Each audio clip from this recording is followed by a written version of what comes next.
नमस्कार, मैं अनीता करवा आप सभी दर्शकों का ज्ञान उदय संतोष दीदी के संग इस शो में बहुत बहुत स्वागत करती हूँ। आज का विषय बहुत महत्वपूर्ण भी है पर साथ साथ गहन भी है। एक कथा याद आती है। एक बूढ़ी माता अंतिम सांसें गिन रही थी। उसके पास उसका बेटा, बहू, पोते पोतियाँ सारे खड़े थे। बेटे ने पूछा, माँ क्या है तेरी आखिरी इच्छा? सबको लगा कि बोलेंगे कि दान पुण्य करना है आदि आदि। माँ ने कहा कि मुझे पानी पूरी खानी है। बेटे ने कहा, सच में? तो माँ ने कहा, हाँ। पोता पोती तुरंत बाइक पे पानी पूरी लाने गए। थोड़ा शहर से दूर रहते थे इसलिए बाइक पे गए, पानी पूरी लेके आए। पूरी में मसाला डाला, पानी डाला, मुंह तक लेके गए और जैसे ही मुंह तक लेके गए उस माता की मृत्यु हो गई।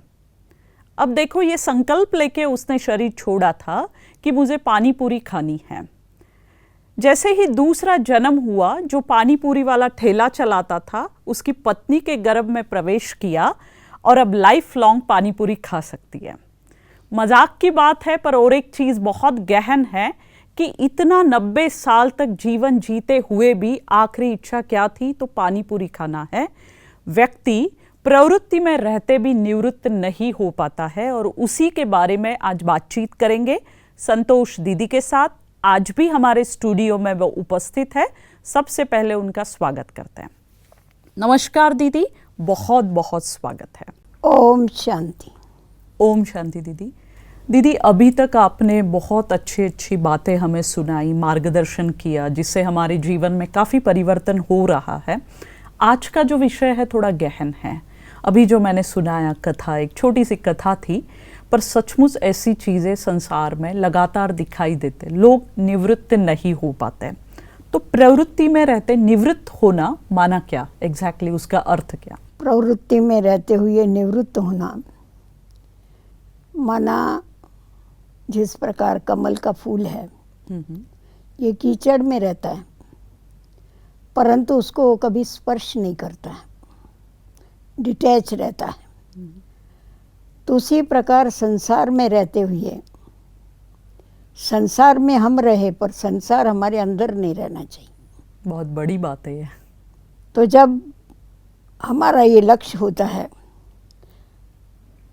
प्रवृत्ति माना परवृत्ति, आप उसका संधि विच्छेद करेंगे ना प्रवृत्ति का, पर प्लस वृत्ति तो परवृत्ति। वास्तव में देखा जावे तो परवृत्ति में रहना माना वृत्ति को परे रखना और फिर रहना। आज मनुष्य इस बात को भूल गए हैं। प्रवृत्ति में रहते हैं परंतु वृत्ति को उसमें फंसा करके रखते हैं। तभी वृत्ति को अलिप्त रखना, उसके लिए हमें अपने ऊपर ध्यान देना पड़ेगा कि रहे भी संसार में परंतु संसार हमारे अंदर नहीं रहे। सारा समय हम संसार की बातें अपने अंदर नहीं करते रहें। हमें अपनी उन्नति के लिए भी समय नहीं मिले, हम इतने बिजी हो जावें। तो जिस प्रकार आपको मालूम होगा, राजा जनक का मिसाल देते हैं। राजा जनक राजाई में रहते हुए भी निवृत्त था। ओके। और उसकी स्थिति एकदम न्यारी थी, क्योंकि उसने कौन से गुण को धारण किया था? जब उसने अपना सब कुछ ईश्वर अर्पण कर दिया तो ईश्वर ने कहा, मैं तो दाता हूँ, मैं किसी का लेता नहीं। अभी आप ये राजभाग संभालिए परंतु अपने को ट्रस्टी होकर के संभालिए। मेरा है समझ के नहीं संभालिए, तेरा समझ के संभालिए। ओके। तो जिस समय गृहस्थी के बजाय उन्होंने अपने को ट्रस्टी समझा तो राज कारोबार संभालते हुए भी वो अलिप्त रहा। राजा जनक की चारों तरफ बहुत ख्याति हुई, बहुत प्रसिद्धि हुई। तो एक तपस्वी को ऐसा लगा कि इसको देखना चाहिए, परीक्षा लेनी चाहिए, ये सत्य है या असत्य। ओके। तो खास एक दिन राजा जनक के पास वो आया। राजा ने उसका बड़ा आदर सत्कार किया और अपने पास उसको रखा। वो देखना चाहता था इसीलिए उसके पास रह गया। कोई 4-8 दिन बीतने के बाद ओके। उनके वहाँ राजमहल के नज़दीक आग लगी। अच्छा। तो उनके जो थे बाहर सैनिक, वो भाग के आए, राजा जी महल के नज़दीक आग लगी है, आग लगी है। राजा ध्यानस्थ बैठा था। राजा ने कहा कि ऐसा करो, फलाने फलाने को बोलो और आग बुझा दो। वो उसमें लग गए, पर आग बढ़ती गई और उसके महल के नज़दीक एकदम आ गई। फिर सब भागे राजा कि आग तो एकदम अंदर आ रही है, नज़दीक आ गई है। राजा ने फिर दूसरे का नाम बताया और क्या करना है ये भी बताया, और फिर ध्यानस्थ बैठ गया। सन्यासी ने जब ये सुना कि आग यहाँ तक आ गई है, तो वो अपना कमंडलू और गठड़ी लेकर के वहाँ से भागा। उसके बाद तो उन लोगों ने सब ने मिलकर के आग बुझा दिया। तो ये सन्यासी भी वापस आ गया, और वापस आने के बाद इसने देखा तो राजा तो तपस्या में बैठा हुआ है। तो आके उसके आगे साष्टांग नमस्कार किया, कहा वास्तव में सन्यासी तो आप है, मैंने तो सिर्फ गेरू कफनी पहनी। तो हमारा कहने का तात्पर्य ये है कि भले संसार में रहो, राजाई में रहो, हर एक मनुष्य अपने घर का राजा होता है। भले राजाई में रहो, परंतु उससे डिटैच होके रहो, अटैच होके नहीं रहो। ओके।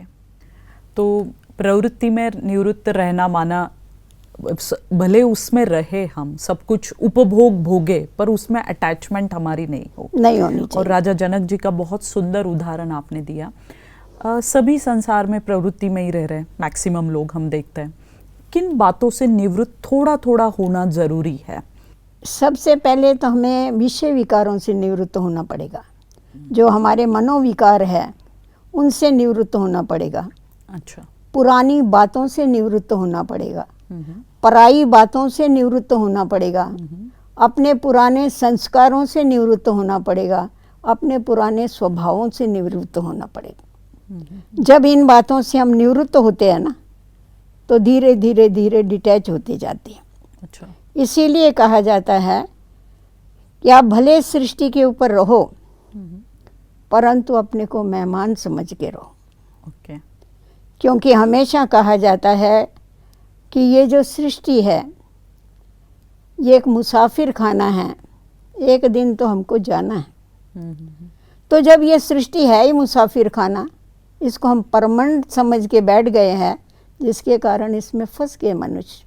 तो आज समझो आप कहाँ मेहमान बन के जाते हो, नज़दीक का रिश्तेदार है, मामा के घर में चले जाओ, नानी के पास चले जाओ, कहाँ भी चले जाओ, परंतु वहाँ जाने के बाद आप कहाँ भी ध्यान नहीं देते किसी बातों में, वहाँ की बातों में। सही है। आप न्यारे होके रहते हैं। कोई बोलेगा देखो ये फलाना ऐसा करता है, आप कहेंगे मैं तो मेहमान हूँ ना, मैं 4 दिन करने आई हूँ। हाँ, मैं तो 4 दिन के लिए आई हूँ, मैं इससे आनंद लेगी, मैं क्यों इन बातों में फंसेगी। और अगर हमने उसमें फंसना चालू किया तो जिसके घर में जाते वो इंतजार करता है ये भला जावे और हम छूटें। सही है। तो उसी प्रकार जब हम अपने कोई सृष्टि के ऊपर मेहमान समझ के चलते हैं, तो हम एकदम धीरे धीरे धीरे धीरे डिटैच होते जाते, निवृत्त होते जाते।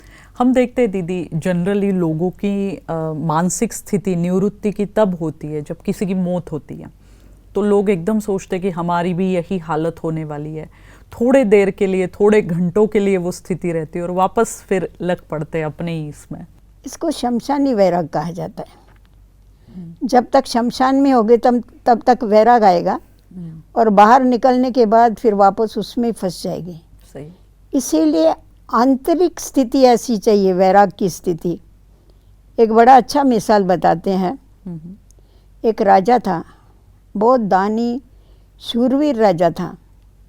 वो वृद्ध हो गया। उसने अपने राजकुमार को राजगद्दी पर बिठाया और उसको गद्दी पर बिठा करके फिर कहा कि अभी हम वानप्रस्थ हो जाएगा, जाके तपस्या करेगा, भगवान को याद करेगा। उसके लिए एक जंगल में अच्छी कुटिया बना दिया उसने, और उसने कहा कि मैं जाता हूँ। तो रानी ने कहा मैं भी चलेगी। तो राजा ने कहा तेरी इच्छा, अगर तेरे को चलना है तो तू चल सकती है। तो जब भी ये लोकप्रिय तो बहुत था वो, तो जब भी उसने विदाई लिया तो सब उसको छोड़ने को आए। अच्छा। तो जब शहर के बाहर निकल गए तो राजा रथ पर से उतर गया, रानी भी उतर गई और सबको विदाई दे दिया, अभी आप अपना काम जाके करो, हम जा रहे हैं। और दोनों पैदल चलने लगे जंगल की तरफ। जैसा आगे बढ़ने लगे तो राजा ने अपनी स्पीड बढ़ा दी। अभी पुरुषों के चलने में और औरतों के चलने में तो फर्क होता है, वैसे भी जरा ढीला ही चलती हैं। ठीक है। तो ये उसको आवाज़ देती थी, जरा ठहरो, आप इतना क्यों फास्ट चल रहे हैं। परंतु वो फास्ट चलता जावे, और सिर्फ चलता नहीं था, ऐसा पैर से धूल उड़ा रहा था दोनों पैरों से, कभी इधर से कभी उधर से। रानी को समझ में नहीं आ रहा था ये क्यों भाग रहा है इतना। तो फिर काफ़ी आगे गया तो रानी उसके पीछे पीछे थी। जब रानी ने बहुत आवाज़ें दिया तो राजा ठहर गया। तो बोला, राजन आप इतना क्यों भाग रहे थे। तो राजा को हंसी आ गई। राजा ने कहा, ऐसा है, जब भी मैं नीचे उतरा और चलना चालू किया तो रास्ते पर प्रजा ने सोने की मोहरें डाली हुई थी। अच्छा। तो वो जो मोहरें थी वो मैं पैर से ढक रहा था कि तुम कहाँ देख लेगी और तेरे को लोभ आ जाएगा तो। तो रानी ने कहा, राजा अभी तक तेरे को सोने और मिट्टी में फर्क दिखाई पड़ता है, मेरे को तो सारी मिट्टी मिट्टी दिखाई पड़ती है, मेरे को तो सोना दिखाई नहीं पड़ता। राजा ने कहा, ये ठीक है, इसीलिए गुरुदेव माता कहा जाता है, आप तो मेरी भी गुरु निकली। तो आंतरिक वैराग्य चाहिए, टेम्पररी वैराग काम में नहीं आता है इसमें। बहुत अच्छी कहानी है ये। तो जब अंदर से वैराग आता है व्यक्ति को, वो सदा काल का होता है। और अगर टेम्पररी वैराग है, परिस्थितियों के कारण वैराग आ गया, कोई मर गया इसीलिए वैराग आया, किसी ने दुख दिया इसीलिए वैराग आया, परंतु फिर जैसे कि वैसे हो जाते हैं। तो निवृत्त रहना अर्थात ही आंतरिक वैराग वृत्ति पैदा होना। जनरली हम देखते हैं, ठीक है, निवृत्ति के मार्ग पे हम चले, प्रवृत्ति में रहते हैं, कईयों का जीवन एकदम नीरस हो जाता, उदास दिखते हैं, अकेले में चले जाते हैं, माना कट ऑफ हो जाते हैं लोगों से। तो फिर ये ठीक है क्या? ये क्या सच्ची निवृत्ति हुई क्या? लोगों से कट ऑफ होना ये कोई निवृत्ति नहीं है। वास्तव में देखा जावे तो अगर हमारी त्याग वृत्ति है, हमारे अंदर वैराग वृत्ति है, तो हमारा जीवन नीरस नहीं होता है, परंतु सार युक्त हो जाता है। अच्छा। आनंदमय बन जाता है, क्योंकि हमारा कनेक्शन जो है वो प्रभु के साथ जुट जाता है। तो ये इन बातों को न समझने के कारण वो खुद को कट ऑफ कर लेते हैं। कट ऑफ किया नहीं जाता है पर वो कर लेते हैं, खुद को ऐसा बना लेते हैं। तो हमेशा इसीलिए कहा जाता है कि आप अपनी स्थिति को उपराम बनाओ। प्रवृत्ति में रहते हुए उपराम, उपराम माना राम ऊपर रहता है, परमात्मा शिव को निराकार राम भी कहा जाता है, तो वो ऊपर रहता है ना। तो आप हमेशा अपनी बुद्धि को, अपनी वृत्ति को उधर रखो, उपराम स्थिति बनाओ। तो जितना जितना आप उपराम होते जाएंगे, उतना उतना राम के साथ, शिव परमात्मा के साथ, आनंद के सागर आपका कनेक्शन होने के कारण आपका जीवन आनंदमय बनता जाएगा, ना कि नीरस बनेगा। अच्छा, तो थोड़ा मन से उपराम होना है, लोगों से कट ऑफ नहीं होना है। आप मन से उपराम होगे तो सबके प्रिय बनेंगे। ओके।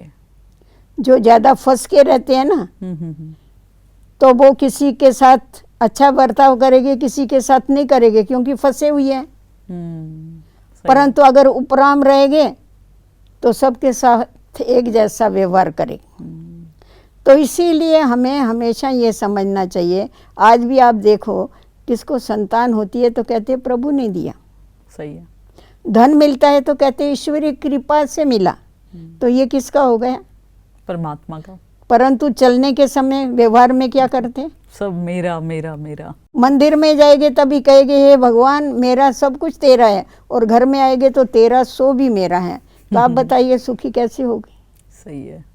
तो ईश्वरीय अमानत में ख्याल डालने के कारण वो दुखी होते हैं। परंतु जैसा जैसा हम डिटैच होते जाते, न्यारे होते जाते, वैसे वैसे हम सबके प्यारे बनते जाते हैं। क्योंकि हमारा किसी के साथ अटैचमेंट नहीं होती है।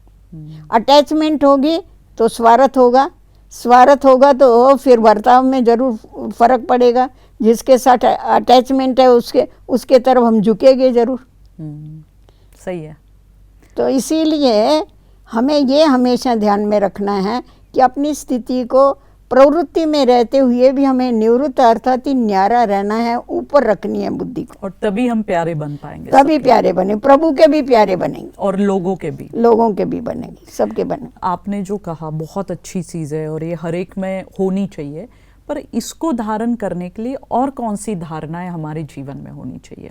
ये सब कुछ करते हुए हम जो भी कुछ देखते हैं हमें सदैव ये ध्यान में रहना चाहिए कि ये सब नाशवंत है। ये है ही नाशवंत, क्षण भंगुर। क्योंकि जो इन आँखों से दिखाई पड़ता है वो सब नाशवंत है, जो नहीं दिखाई पड़ता है वो अविनाशी। ओके। तो आज मनुष्य जो दिखाई पड़ता है उसके पीछे लग गया है, जो नहीं दिखाई पड़ता है उसको याद तक भी नहीं करता। माना क्या नहीं दिखाई पड़ता? परमात्मा जो है उन आँखों से नहीं दिखाई पड़ता है, आत्मा इन आँखों से नहीं दिखाई पड़ती है, अनुभव किया जाता है। तो उसको उसकी तरफ बुद्धि नहीं है लोगों की। जो आँखों से दिखाई पड़ते हैं ये सब, हर एक चीज़ के ऊपर मेरा स्टैंप लगा हुआ है। घर मेरा है, ये बच्चे मेरे है, फलाना मेरा है, अभी मेरा मेरा मेरा यही जन्मों का फेरा है। इस फेरे में फंस जाते हैं जिसके कारण मनुष्य दुखी होता है। परंतु मेरे के बदले आप तेरे का पाठ पक्का कर लो कि ये सब कुछ तेरा है, मेरा कुछ भी नहीं है। मैं एक ट्रस्टी हूँ। ओके। मैं एक साक्षी होकर के देखने वाला हूँ। तो जैसा आप देखो, नाटक कोई भी देखा जाता है तो साक्षी होके देखा जाता है, न्यारा होके देखा जाता है। अगर नाटक देखते देखते उसको ये भूल जाता है कि मैं अलग हूँ और नाटक अलग है, तो जैसी सीन आएगी वैसी उसकी स्थिति होती जाएगी। दुख की सीन आएगी तो हम देखते हैं बहुत लोग रोना चालू कर देते हैं। सही है। खुशी की बात आएगी तो नाचना चालू कर देंगे। तो उसी प्रकार ये सृष्टि रूपी जो नाटक है, इसको देखने के लिए भी साक्षी दृष्टि की स्थिति चाहिए। तो जैसे जैसे हम साक्षी होकर के देखते हैं तो धीरे धीरे आप ही डिटैच होते जाते हैं, और डिटैच होने के कारण हमारा जीवन हमको भी प्यारा लगता है। क्योंकि फंसी हुई चीज किसी को अच्छी नहीं लगती है। सही है। न्यारी चीज ही अच्छी लगती है। फंसे है तो बुद्धि अटकती है ना, अंत में भी अटकेगी ना। हाँ, ये भी सबसे इम्पोर्टेंट फिर बात है। कहा जाता है ना, अंत मते सो गते। तो अंत में भी बुद्धि जाके अटकेगी। इसीलिए पहले से ही हमको ये प्रैक्टिस करनी है, रहो संसार में पर बुद्धि परमात्मा के साथ लगा के रखो। जैसे राजा जनक जी राजा जनक का मिसाल, सब कुछ संभाला पर एकदम निवृत्त एकदम निवृत्त रहना। उसने लक्ष्य रखा सही है कि मुझे निवृत्त रहना है, लक्ष्य के ऊपर होता है। सही तो सबसे बड़ा तो यही है कि हमारा जो लक्ष्य है उसके लिए हमें हमेशा मजबूत होना चाहिए। लक्ष्य को घड़ी घड़ी बदली नहीं करना चाहिए, मुझे क्या करना है। आपने जो बताया कि ठीक है निवृत्त हो गए, कई लोग ऐसा निवृत्त हो जाते हैं जो कर्म का संन्यास कर लेते हैं। जैसे कर्म का और हमारा कोई संबंध ही नहीं है, हम रिटायर्ड है, हम अभी निवृत्त हो रहे हैं, तो जैसे ये वापस वही बात आती है कि कट ऑफ हो जाते हैं। तो इसके लिए आप क्या कहेंगे? वो निवृत्त नहीं है ये तो जानते हैं, पर वो वैसा सोचते हैं। अभी कर्म नहीं करना, इसको निवृत्त नहीं कहा जाता है। क्योंकि जब तक आत्मा इस शरीर में है तो कर्म धारा के बगैर रह नहीं सकती। कर्म तो करना ही पड़ेगा। आज भोजन खाएगी, ये भी तो कर्म है। हम आपको देख रहे हैं, ये भी तो कर्म है। तो हमें कर्म संन्यास करने के बजाय कर्म योगी बनने की आवश्यकता है। अच्छा। तो कर्म योगी बनेगी अगर, परमात्मा की याद में रह करके कर्म करेंगे तो हमारे अंदर वो न्यारापन आएगा। अच्छा। परंतु हम समझेंगे हम कर्म नहीं करें, क्या कर्म नहीं करते हैं, काम धंधा नहीं करेंगे, खाली मन शैतान का घर, सारा दिन बैठे रहेंगे, शैतान उनके मन में घूमता रहेगा, और क्या होगा। उसे तो बिजी रहेंगे तो वो अच्छा है। बराबर है। कर्म संन्यास करना ये तो निवृत्ति होता ही नहीं है। कर्म संन्यास हो ही नहीं सकता इस दुनिया में। सिर्फ अपना जो काम है वो छोड़ देंगे, बाकी तो कर्म करना ही है। पर कर्म योगी बनो, ये बहुत कर्म योगी बनना चाहिए ना। आज आप देखेंगे देवताओं के हर कर्म की पूजा होती है। अब कहेंगे अभी भोग लग रहा है देवताओं को, अभी कहेंगे श्री कृष्ण जी की श्रृंगार हो रहा है, अभी वो आराम कर रहे। हर एक कर्म की पूजा है। क्यों हर एक कर्म की क्यों पूजा है? क्योंकि उन्होंने शरीर से डिटैच होकर के कर्म किए हुए हैं। ओके। तो वैसा ही हम जब शरीर से डिटैच होकर के प्रभु के चिंतन में कर्म करते हैं तो हमारे कर्म भी पूजनीय बन जाते हैं। तो हम ऐसे कह सकते हैं कि भले निवृत्त हो गए तो भी सबके प्रिय बन सकते हैं? जरूर बन सकते हैं। नहीं तो ऐसे कई लोग एकांत में चले जाते हैं, बस एकदम हम हमारे हैं, ईश्वर की याद में रहते सारा दिन, तो लोग बोलते हैं कि ये तो क्या जैसे सबसे छूट गया है, इनका कोई किसी से लेना देना नहीं है। किसी से छूटते नहीं हो, शरीर उनका चला जाता है पर मन तो पीछे लगा रहता है। शरीर से छोड़ने से क्या होने वाला, जैसा आपको सन्यासी का बताया ना, सिर्फ कफनी बदली कर दिया, मन तो अटका पड़ा, उस कमंडल में जाके मन अटका। कमंडल को भी लेके भागा। वो लेके गठड़ी को भी लेके भागा, और राजा के पास इतना सब कुछ है तो भी वो न्यारा रहा, ध्यानस्थ रहे। ध्यानस्थ रहा। तो ये तो अपने ऊपर है बहन। अभी हम बहुत अच्छी तरह से आपने सारी बातों को डिस्क्राइब किया है। अभी हमें ये बताइए कि इससे प्राप्तियाँ क्या होगी, क्योंकि लोग हम कहें कि सिर्फ प्रवृत्ति में रहते निवृत्त रहो, इससे हमको क्या मिलेगा? क्योंकि लोग चाहते हैं हमेशा कि हमें क्या मिलने वाला है। हमें इससे बहुत कुछ मिलेगा।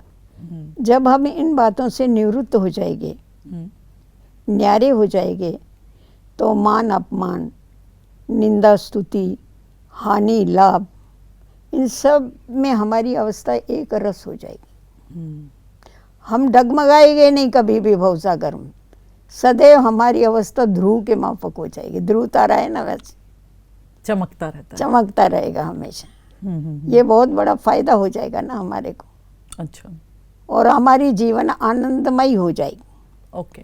और जब हमारी न्यारी जीवन देखेंगे तो औरों को भी उससे प्रेरणाएं मिलेगी। ओके। ये फायदा होगा। अच्छा, ये बहुत सुंदर फायदा है, क्योंकि सारी दुनिया इसमें ही अटकी है, मान अपमान निंदा स्तुति। और अंत के समय हमारे को एक के बिगर और किसी की याद नहीं होगी। आज जो भी ऋषि मुनि भी तपस्या करते हैं वो भी इसीलिए करते हैं कि हमारा अंत समय सहज जावे। तो अंत समय हम पहले से ही शरीर से डिटैच होने का जब अभ्यास किया हुआ होता है, तो अंत के समय हम शरीर किसी वस्तु में तो छोड़ो, इस शरीर में भी नहीं अटकते, एक सेकंड में न्यारे हो जाते। ये सबसे बड़ी बात हम अचीव कर सकते क्योंकि हैं। अंत मते सो गते होती है ना। जैसी हमारी अंत में मति होगी, आपने बताया ना उस माई को पानी पूरी याद आई तो पानी पूरी वाले के पास ही चली गई। बराबर है। सही है दीदी, आपने बहुत सुंदर सुंदर कहानियों के थ्रू साथ साथ अच्छे अच्छे उदाहरण देकर हमें समझाया कि प्रवृत्ति में रहते निवृत्त कैसे रहे, बहुत इजी तरीके से जो सबको समझ में आए। आज की सारी बातचीत के लिए आपका बहुत बहुत धन्यवाद। नमस्कार। ओम शांति। ओम शांति।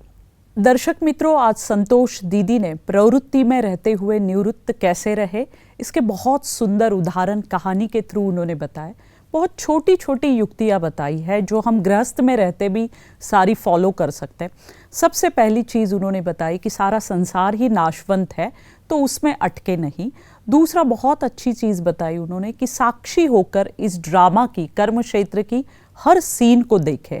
अगर ड्रामा समझेंगे तो कभी भी अटकेंगे नहीं। तीसरी बात, ट्रस्टी बनकर रहे, निमित्त बनकर रहे सचमुच। और एक सबसे इम्पॉर्टेंट बात उन्होंने बताई कि थोड़ा थोड़ा ध्यान करना, ईश्वर की स्मृति करना, ये बहुत इम्पॉर्टेंट है, जिससे हम प्रवृत्ति में रहते भी निवृत्त रह सकते। तो क्यों ना आज से ही हम थोड़ा इसका अभ्यास शुरू करें। अगली कड़ी में फिर एक बार एक नए विषय के साथ मिलेंगे। तब तक नमस्कार।